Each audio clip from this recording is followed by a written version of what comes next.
Coming up, a new collegiate partnership is offering Golden Triangle students a pathway to success. Next, we tackle the election, differing reactions to it, and what's next for the new administration.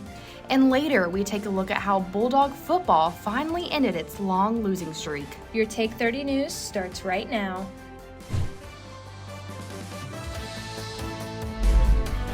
Welcome to Take 30 News. I'm Raylen Ladner. And I'm Aubrey.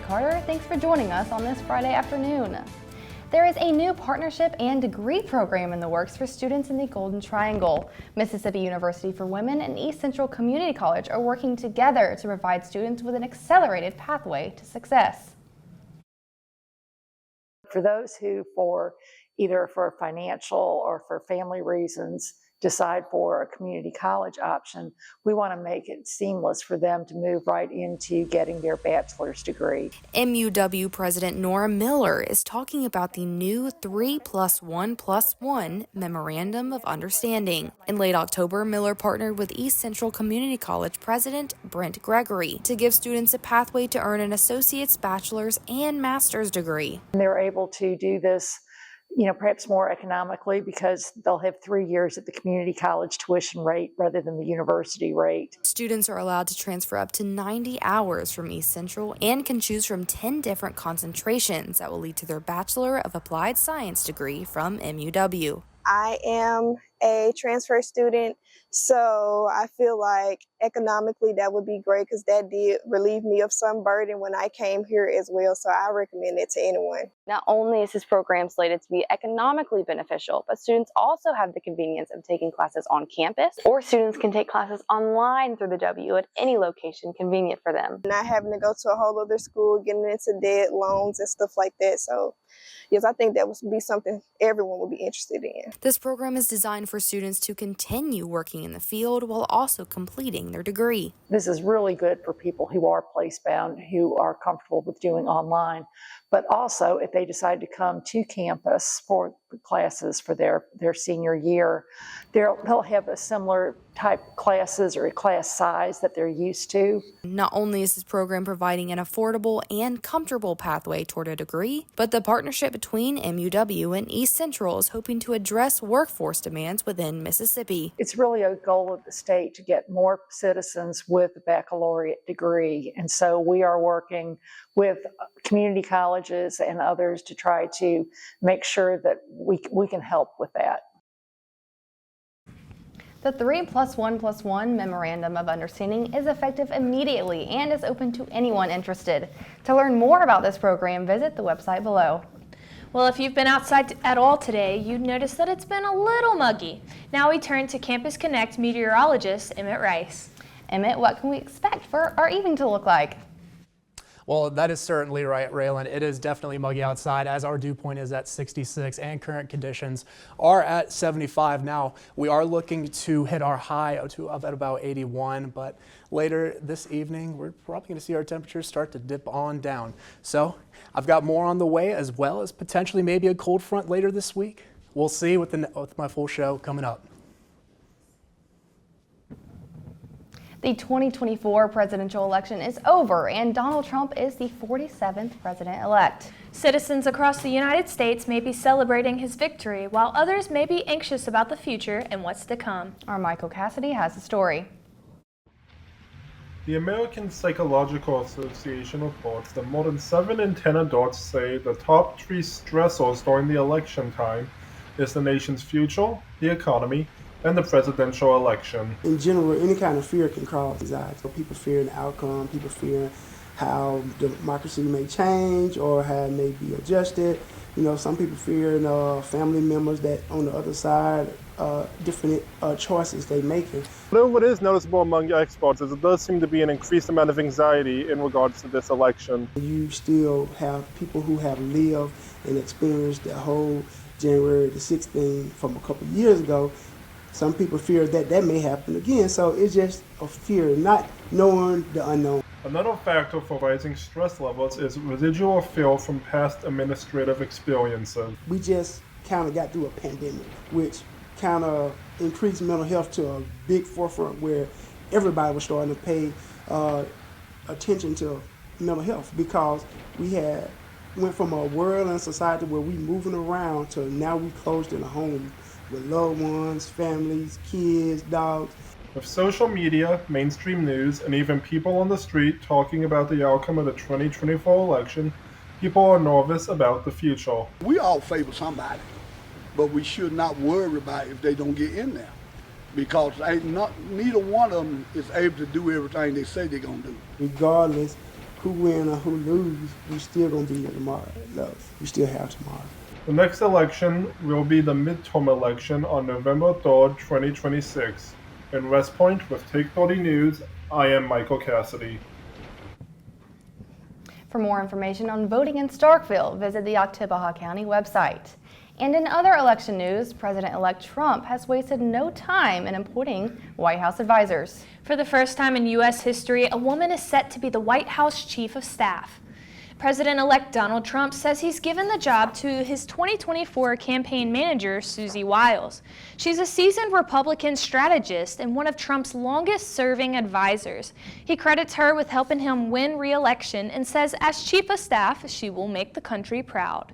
A source says Wild had conditions for accepting the second highest job in the West Wing. The person says she wants to control access to the president to prevent unofficial advisors from swaying him. Coming up, Columbus is alive with the sound of music. See how one group used their voices to connect with the community. We will be right back. As concern grows over the declining health of the world's oceans, veterinary students at Mississippi State are learning how to rescue and rehabilitate vulnerable marine animals. Through a unique partnership between the College of Veterinary Medicine and the Institute of Marine Mammal Studies in Gulfport, Mississippi, students are experiencing the chance of a lifetime. Real-time research of this fragile ecosystem prepares students for a future in providing care for sick and stranded dolphins, turtles, sea lions, and other marine species. At the same time, MSU's advanced diagnostic technology is helping innovate for solutions while improving treatment and outcomes. Not only are the waters of the Gulf Coast opening new worlds of discovery for Mississippi State veterinary students, they are much safer now thanks to this game-changing partnership that's improving life for literally hundreds of aquatic animals. Welcome back to Take 30 News. I'm Raylen Ladner. And I'm Aubrey Carter. While the city of Columbus raised their voices for a community concert. Our Breland Lucious hits the road to get insight on the recent Golden Triangle performance. The Golden Triangle Singers presents I'll Be On My Own Way, a fall concert featuring the Columbus Girls Choir and Suzuki Strings. The group is about 20 years old. It used to be called the Columbus Choral Society, and about 2 years ago they wanted to rebrand themselves and become a little bit of a bigger umbrella or map for the Golden Triangle, and that's where Golden Triangle Singers came about. Garrett Torbord has been a part of this group for a few years as the pianist. He says that this musical group is designed to bring communities together. What they're trying to do is make sure that everyone who enjoys and loves choral music has a place here. And so we actually have folks that come from Starkville, West Point, Aberdeen, Amory, Columbus, of course. Torbord says returning as the conductor was a calling, an experience he felt to answer. For me, it meant I was sort of coming back to a group I had already known prior. I had played for this group about 2 years ago as their collaborative pianist and took a little bit of a hiatus with some other career things, and they had lost their director. She stepped down, and so they had come to me, and I sort of felt like a bit of a calling to come back. Here at the fall concert, the audience was greeted by beautiful voices and strings. This performance was not only fun for the performers, but for the attendees as well. I came to the performance because we don't get this a lot. Karen Cooley says her favorite part about the performance was the conductor. The directing is good, the directing is perfect. The Golden Triangle Singers are now ready to hit the stage in the spring SIG Out. For Take 30 News, Breland Lucious. For more information on upcoming events, check out their Facebook group at the Golden Triangle Singers. Now, Emmet, how's the radar looking? Well, Aubrey, that radar is crystal clear at the moment, but there could be showers on the way for tomorrow morning, so you might want to hold off on that early morning jog or that walking your dog for tomorrow morning. But I'll have more details on that forecast coming up here in a second.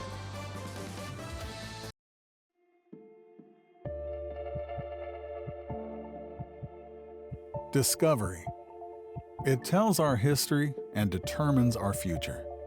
At Mississippi State University, we're digging deep, unlocking an understanding of our past, validating it. Middle East exploration by faculty and students is uncovering evidence that unravels ancient mysteries. Scholars have long thought of the biblical kings David and Solomon as mythological figures. Our research offers evidence that supports their existence, boosting MSU into an international league of experts on archaeology. Now we're changing the way people think about the past, opening up new possibilities of understanding for future generations. Digging deeper, learning more.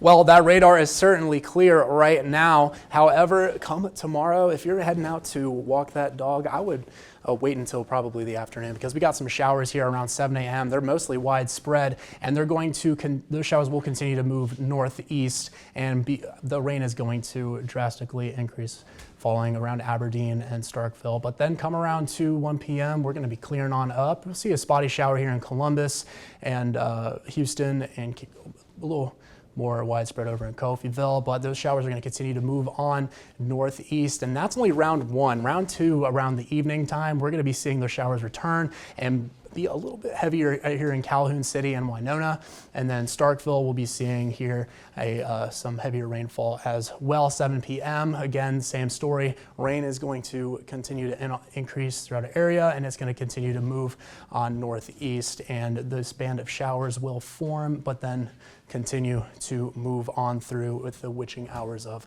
come Sunday. Now, we are in a severe drought at the moment, so this rain is definitely helping our situation right now. And we're looking to get about towards an inch here in Starkville, and then over an inch over in Pontotoc, Tupelo, and Houston as well with that. Now, bringing things back to our campus, we're seeing our temperatures sit about 72, feeling like 72, dew point at 66. So conditions are very muggy to say the least. And those temperatures for that high temperature is going to be about 80 degrees. So around low 80s, high 70s at that for our high temperature for today. Tonight we're dipping on down to 66, cloudy, windy. Tomorrow we're getting up to 79. Rain showers continue to persist, still staying muggy.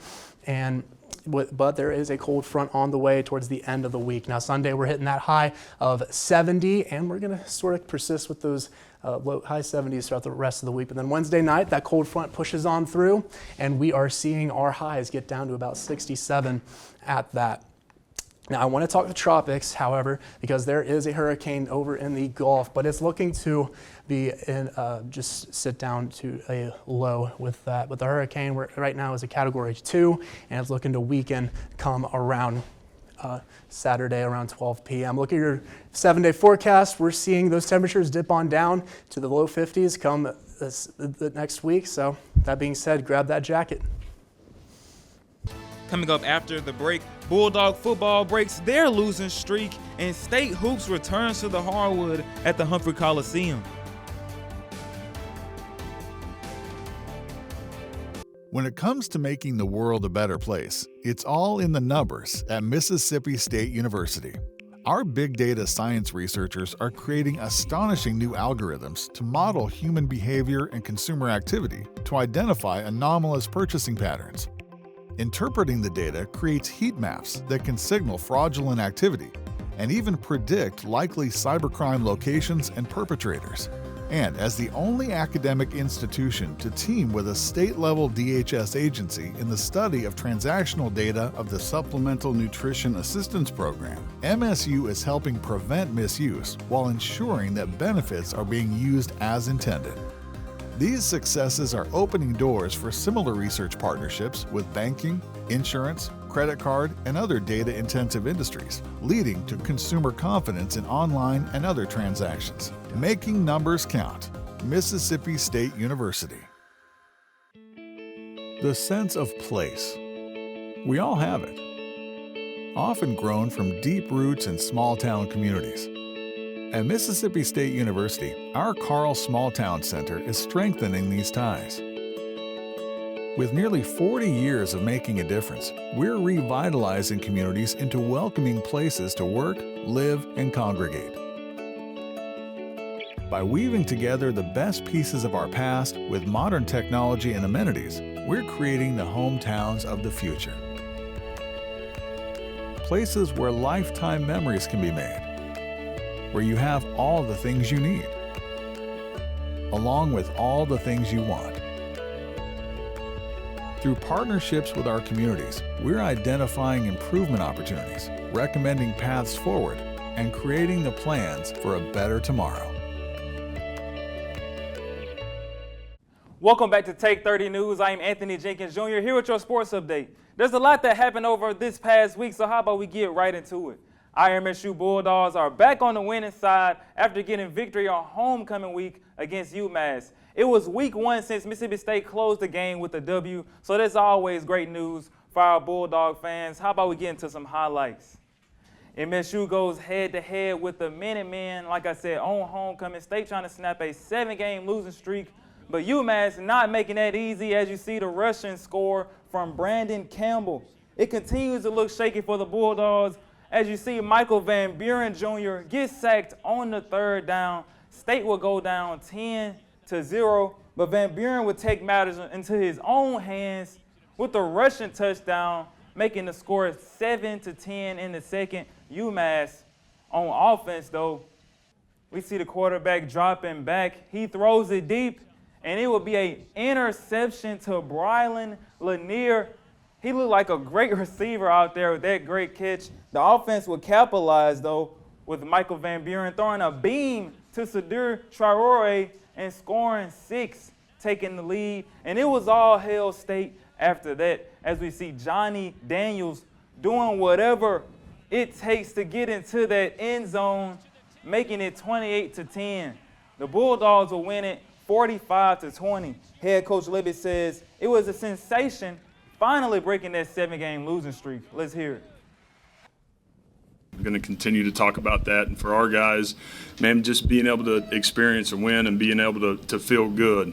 Again, could not be more proud of our togetherness, the team that we are creating, the foundation that's being built. And so for those guys, being able to feel victory is important. So proud of that. The Bulldogs are on the road tomorrow as they travel to Knoxville to face the number 7 ranked Tennessee Volunteers. State is 24-point underdogs in this matchup. Kickoff will be at 6 p.m. and will be streaming live on ESPN. Our MSU women's soccer team began their SEC tournament play this week with a bang. After winning the SEC regular season championship, MSU got the number 1 seed in the tournament. Their first win was in a double overtime thriller, defeating Tennessee. Advancing to the semifinals, the Lady Bulldogs will fall short, unfortunately, to the number 14 ranked South Carolina Gamecocks. This makes the first loss for MSU in over 3 months. They will now look forward to the NCAA tournament that will take place November 16th.